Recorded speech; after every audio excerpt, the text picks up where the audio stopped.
What up, buddies? Concert Buddy back.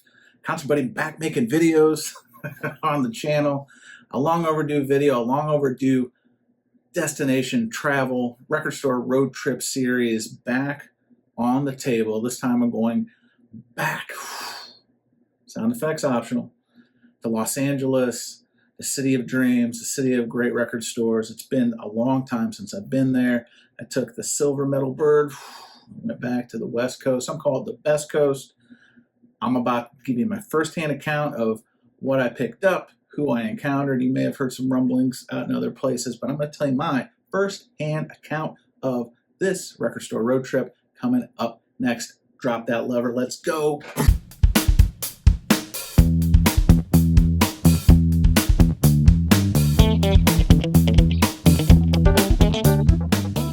Buddy, this video has been years in the making, years. Haven't been to California, haven't been to Los Angeles in particular in years pre-COVID. I'm thinking 2019. I did the Amoeba Triangle. I went to all three Amoeba locations over the course of a couple days. I don't see how that's, I honestly don't see how that's possible. Plus, there's been some record stores that popped up since the last time I was out there, like Record Safari. So I've been living vicariously through the exploits and the hauls of others for the last couple of years, particularly as I've started the YouTube channel, the podcast, all that kind of stuff. So finally got off my duff, saved up a couple shekels, and went to the left coast, the best coast, as some call it. And I started this trip like I start every trip when I go out to LA. Took an early flight. And when I'm talking early, I'm talking flying on the plane, 5 a.m. local time. So going to be a long day. Had to eat the Wheaties, keep the nourishment going because it was going to be a long one. It's my first time on a jumbo jet.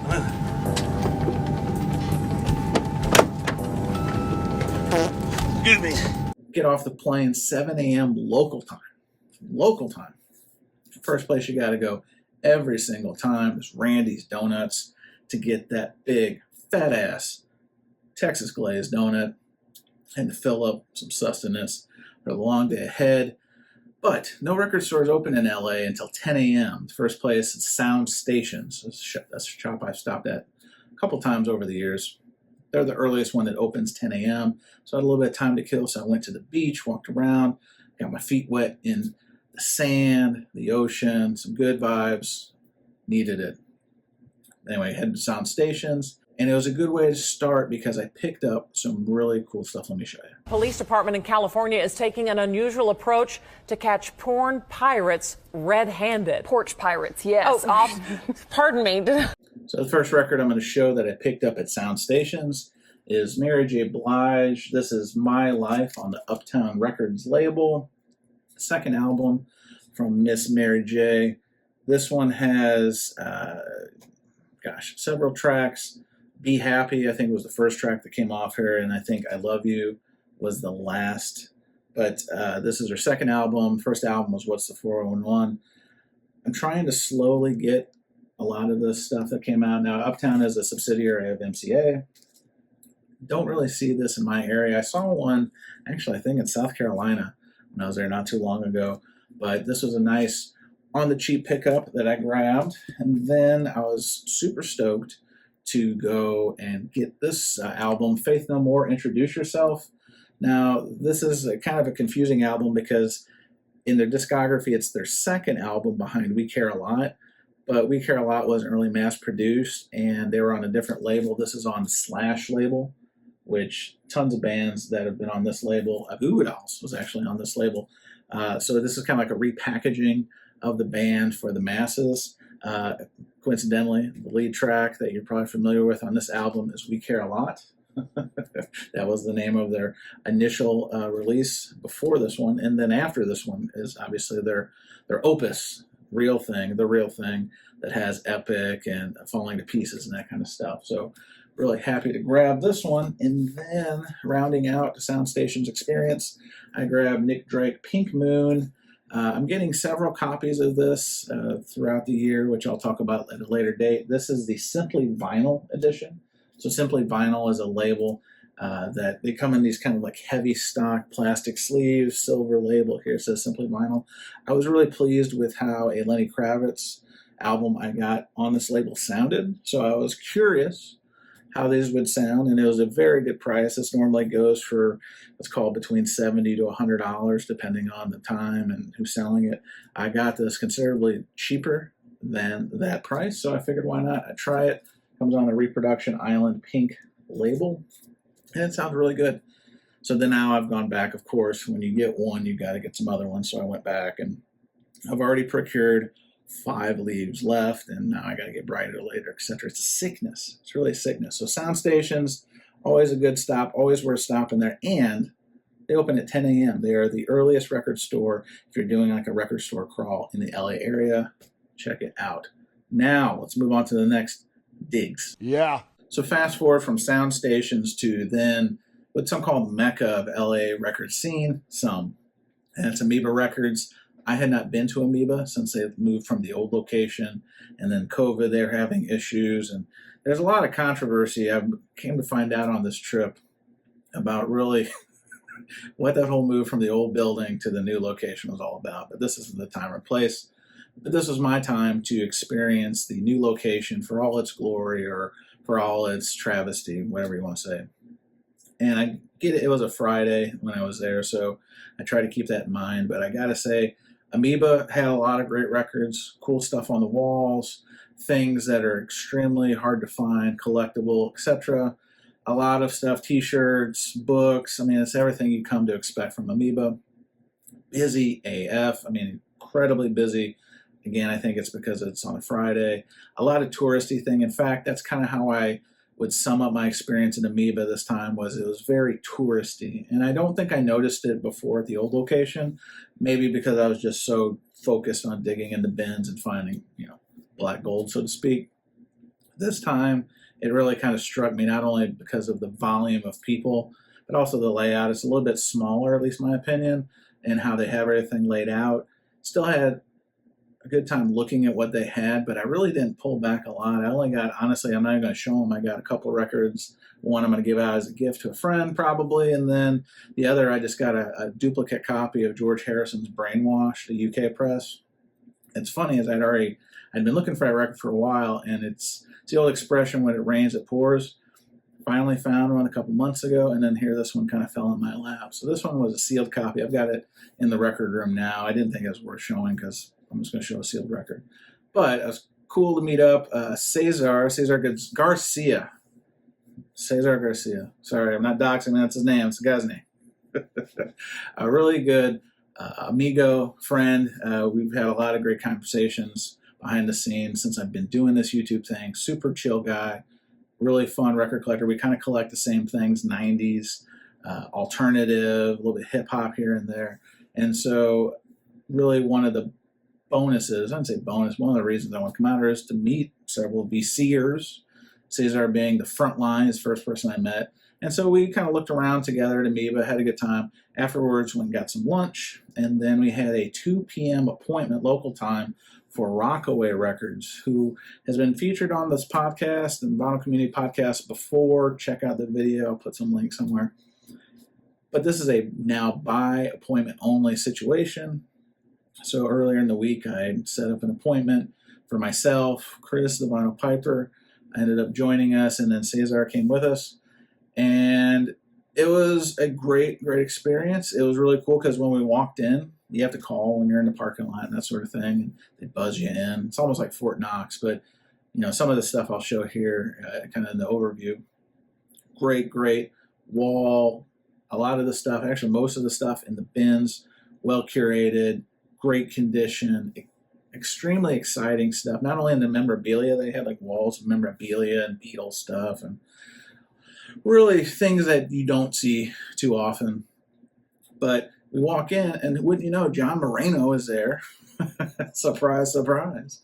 And he was already doing some record shopping. So it's cool to run into John, who we would see the next day. More on that in a second. But I didn't pull a lot from Rockaway. I did a lot. I think I touched them all at Rockaway. And again, fine selection and curation. Check out their website, rockaway.com. You can buy, I think, everything in the stores on the site, which Chef's kiss. That's how it should be. But I only bought one record from there, and it's one to add to my Eric Clapton collection. This is 1992's Unplugged. This is actually the original UK press. So this is one that I did not have. Comes with a nice little kind of faded hype sticker there, but did not have this in the arsenal. I've got the, I think it's 2011 Bellman. I've got the One Step from MoFi. This is one that it measures up pretty well.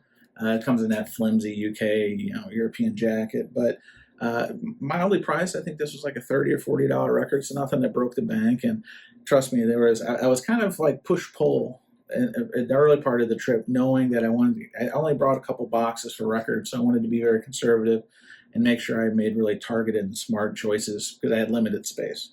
So this was the only one I pulled from Rockaway, but again, rockaway.com, check it out. A lot more shopping to do. Well, the sign says that it's 4 quarters for an hour, but a quarter only gets you 15 minutes. Yeah. So if my math is correct, that's not an hour. That's not an hour. But it is. So from Rockaway, we lost Vinyl Piper and John Moreno. They went to resume their lives, but Cesar was nice enough to stay with me.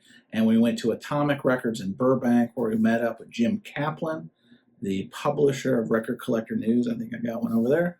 So it was my first time meeting Jim in the flesh, shaking hands, sizing each other up, smelling each other's man musk, and really getting to know each other. And I've been looking forward to meeting Jim for a long time. He's always treated me right, always been fair by me, and this is a real treat. But he met us there, kind of gave us a lowdown of how Atomic works now. Of all the record stores we went to in LA, or at least I went to LA this time, Atomic's Wall of Wow was by far most impressive.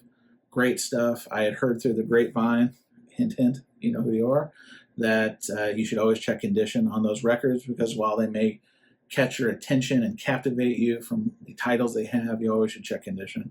And when I say there are some real bangers, there are some real bangers. But again, very conservative, very targeted approach to what I purchased. And I only got 2 records from Atomic.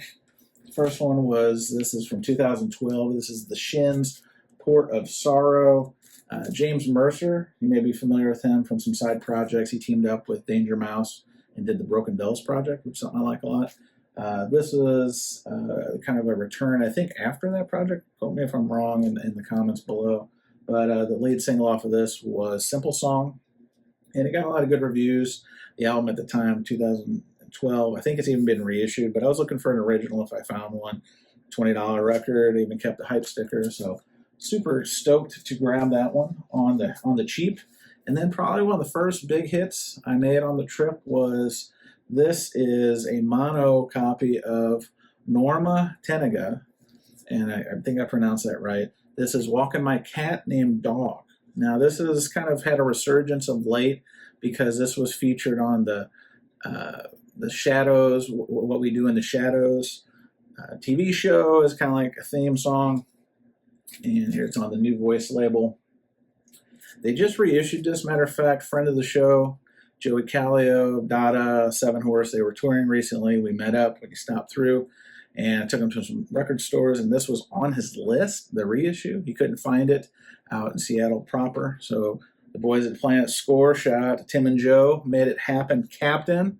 And so Joey was happy to leave with that. And so that was kind of my first awareness of the album. He actually played it for us on the bus after the show. So I was really taken by the music. And I was like, if I can find one for a good price, I'll get it.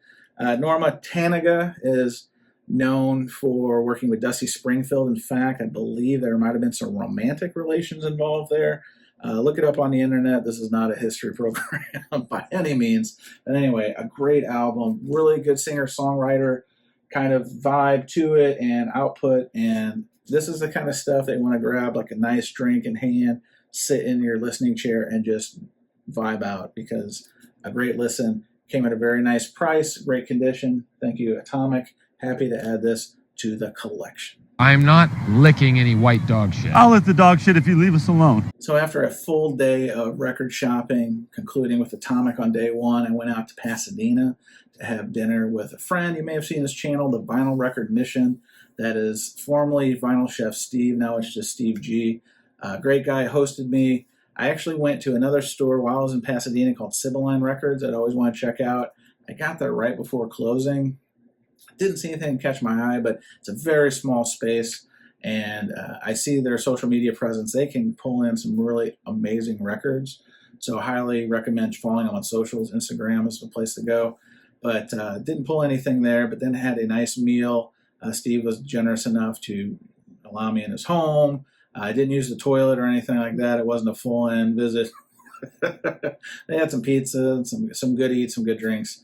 And it was really nice to break bread, so to speak, with Steve and get to talk to him, because I've talked to him obviously virtually over the months since we did the podcast, and he's been nothing but supportive of me, and hopefully he finds I've been the same for him. So a solid guy. Check him out at the Vinyl Record Mission. He does live streams, not live streams, but like whatnot shows here and there with his buddy Ryan, who sells like storage locker stuff they find, collections they build, etc. End of cheap plug. So then I go back to the hotel, end of night one. Night two, or day two, starts bright and early with meeting up with the gang of vinylists and vinyl enthusiasts at Record Safari. I'd always wanted to go to Record Safari. I've talked with Alex Rodriguez a couple times at the Austin show, just in passing. And so this is my first time to actually be on site. He used to run a record shop out of, I think, the Glass House, which is like a concert venue in Pomona. Yeah, say that right. And so then he opened up his own digs here in the Record Safari. And they always, I mean, if you follow them on Instagram, you see that they have a lot of high heat. Now, timing of the trip was 1 week off of their anniversary sale. So I didn't get the top, but they still had some really cool stuff. And then, like I said, I met up. Cesar came back out. Vinyl Piper came back out. Jim Kaplan came back out. John Moreno. I got to meet Chauncey, the illustrious Chauncey Phillips. And then a fluffy young man who has really kind of doubled down on jazz and shared his jazz pickups over the years. So it was really cool to meet those guys. Anyway, let's show what I picked up. I probably picked up the most records of any shop at Record Safari. I'm going to show this cheesy one first. This is Double Exposure Locker Room. You're saying, CONCERTBUDDIE, what the hell is this? I don't even know what the hell it is. All I know is it's on that Salt Soul label. And I guess I had a real penchant for, if you think about the log record, of just African-American men in like athletic or no clothes or less than clothes for like their funk and soul kind of outputs. All I know is it had my name on it. It was like a $7 record, and I figured, why not? I'll take a flyer on that. Then I picked up From the Wall. This is Jamiroquai. This is Synchronized. This is the record that has that song Canned Heat. If you think about the Napoleon Dynamite soundtrack, it comes out and dances. I had a US first of this already, but been really seeking out a UK first to round out the Synchronized collection. So I was happy to grab this. Again, very affordable copy. And then the one I was probably most excited about is a record I've been looking for a hot minute. This is Bernard Wright. This is Nard. Now, this is a Japanese pressing, as evidenced by the Obi strip, the belt here. But this, if you listen to this start to finish, it's incredible. And there's going to be, I don't want to spoil it for you, but there are so many hip-hop samples taken from this record. Some are painfully obvious, and some you won't catch until later in the song, so to speak. But I'll tell you, a Snoop Dogg song, almost ripped straight verbatim, almost line for line. Skilo, if you remember that song, I Wish, sampled here. So I don't want to spoil it for you. But Bernard was like, I think 18 or 19 when they cut this as his first album. Is on the Arista. Arista also kind of had, if you remember, like early 80s funk, soul. They did the Don Blackman self-titled album. So if you're just going off of labels and things to take flyers on, look for that light Arista label, the early 80s, and I think you're going to be in for a pleasant surprise. Anyway, I did ultimately find a U.S. original not too long after, so I was able to complement this one, but I usually don't go the Japanese pressing route, but I figured, hey, usually Japanese pressings are high quality, which this one is, and it was a way to get a collection copy going in the collection. So really happy to pick this one up at Record Safari. Good morning, gorgeous. So from Record Safari, the fellows and I, we actually organized a mass luncheon. And usually these things are kind of hard to do when you have a lot of people. We ran into these problems at the bigger gatherings like in Austin, and you just have so many people. it's just hard to get a table with that kind of size. But the vinyl guys were smiling on us because we walked across the street and this country club had like a restaurant that we were able to sit and have kind of like a little brunch, catch up, get to know each other, that sort of thing. Talk about music, talk about some of these interesting stories about record stores and all that kind of stuff, and just fellowship. And that's really the best part of these hangs, is not only do you get to find some really cool records, but you get to share in the fellowship of just being a record enthusiast with other people, and usually other positive people, which is always good to surround yourself with positive people. So after brunch, we kind of went to a couple different spots. Some of the group fell off, some of the group continued. Next place we went to was the Permanent Records Roadhouse. That's run by Lance. If you don't know, check him out on Instagram. I think he does some YouTube stuff now. But he, if you follow his social media stuff, has a lot of really cool records. I've seen him at the different shows. I've seen him at Austin, WFMU, etc. So he's really a feet on the pavement kind of guy. Really has a lot of cool stuff on his Instagram if you check it out. The only record I'm going to show, I got a couple, but the one record I'm going to show I was really excited to get is this is the Melvins. This is Stag. This is an original first press. I started with Houdini, and I'm slowly kind of getting the Melvins collection off the ground. But this is one that's been on my list for probably a year or two. As you can see, in shrink with Hype. Super pumped to get this because, like, reissues, I mean, you can get a reissue. I think they might have done some Third Man stuff at one point, but OG all the way, my friend. So I was happy to grab that. And then from Permanent, we went to, let's see, I've got so much. We went to a couple places. We went to Highland Park area, and there are some record stores there, one of which was a Brazilian specialty place called De La Playa. Cesar, it says, a real cool shop. Great stuff. I'm still kind of indoctrinating myself into Brazilian records with Tim Maia and Gal Costa and that sort of thing. But really great stuff. Milton Nascimento, all was impressive. I only pulled one record from there, and that is a 12-inch. I'm kind of getting into 12 inches here lately. This is Third Base, Pop Goes the Weasel. I mean, who doesn't remember this song from back in, I want to say 89? Let's see how close I am. Yeah, I think it was 89. 91. Close. Now we're 91. Yeah, if you remember the lyrics, he does call it 91. Anyway, MC Search on there. This is a lot of fun to pick up because I've never seen a 12-inch of that single. And then while in Highland Park, I think Ronald Piper left us at this point. It was just me and Caesar. And we went to Gimme Records. Okay shop. I didn't really pull anything from there. It was kind of cool to go there. And then we went to a place, it was called the Art Form Studio. We were just kind of in the neighborhood, just kind of walking around. And it was like it was a hair salon / record store. It made me think of our departed friend Billy, the Billy's Record Salon. I don't think they did hair. They didn't do permanent perms or froze or anything like that at Billy's shop in Brooklyn. But it was really cool. They were like doing hair, and then they had a lot of soul and hip hop kind of stuff on the walls, which is kind of neat. Didn't buy anything there. We went a little bit further down the road to a record store called Arroyo Records, just kind of looking what was on the map, and I found this beauty. And if you know me, I like soundtracks. And I like Steven Seagal. I don't like his politics, but back in the day, Steven Seagal would hurt a motherfucker. Oh, I know what you're thinking. Mine's bigger than yours, right? And this is the soundtrack for Marked for Death. Here's the real kicker. First of all, I didn't even know they put this on vinyl. And it's on Delicious vinyl, which, if you know something, that's the label of Tone Loc, Young MC, as evidenced by the call sheet. Comes on that, arguably one of the best record label art pieces there are in terms of their logo, where the guy's taking a bite out of the record. It's amazing. Anyway, I'd never seen this before. This is just like $10. It's like no big deal. So this is something I was happy to add to the collection and round out my day of record shopping. Well, that hit the spot. Buddies, all in all, LA, great time.